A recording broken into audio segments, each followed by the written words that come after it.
এখানে আমি গাজর নিয়েছি, আলু, বিনস কড়াই, একটু ফুলকপি আর একটু বাঁধাকপি একদম সরু সরু করে কেটে নিয়েছি, আর একটা টমেটো নিয়েছি। আর তেলের মধ্যে একটা শুকনো লঙ্কা, একটু তেজপাতা আর গোটা জিরে ফোড়ন দিয়েছি। দিয়ে সব সবজিগুলো একটু ভেজে নেব।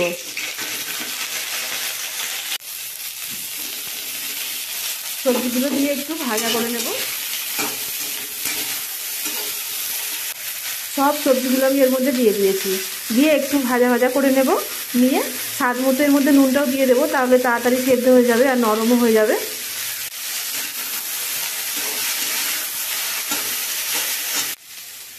একটু অল্প আদা চাঁচা দিচ্ছি আর টমেটোটা দিয়ে দিচ্ছি এর মধ্যে। স্বাদ মতো নুনটাও দিয়ে দেবো। দিয়ে রেখে আদাটা একটু এর সাথে ভালো করে ভেজে নেব।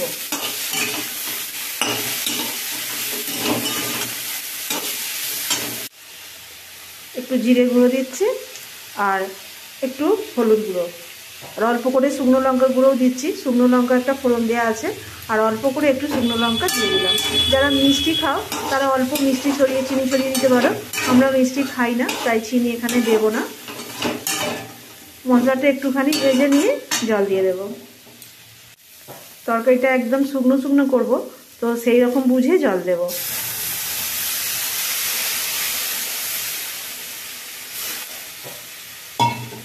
সবজিগুলো সেদ্ধ হওয়ার মতো, সবজিগুলো এর মধ্যে সেদ্ধ হয়ে যাবে, জলটা শুকিয়ে যাবে, তাহলেই হবে। হয়ে গেছে তরকারিটা, একদম জল শুকিয়ে এসছে। আর এই সময় একটুখানি ভাজা মশলা ছড়িয়ে দেব। এই ভাজা মশলাটা দিয়ে এই তরকারিটা একটু শুকনো শুকনো করে করলে পরোটা দিয়ে দারুণ লাগে।